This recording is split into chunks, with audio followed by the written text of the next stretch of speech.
Wa Taunu'u manuia mai i Sāmoa le faigāmalaga a le Sui Failautusi Aoao le Mālō Amerika le sunga ia Christopher Landau.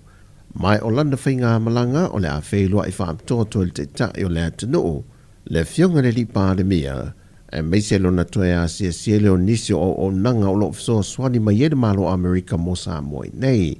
E ala le tulimanu le Mālō Amerika o lo i le faletusi i Apia, le o lo fesoasoani to ialo ma fanau au onga.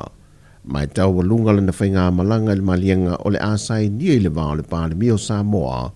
Fatase ma se tase fesoasoani whaapitoa mai Amerika, aga'i le Matāgaluega o Leoleo, Falepuipui ma Ola Fuata'ina, e ale ni ofu whaapitoa e tali atuaini osofa'iga taupolofana.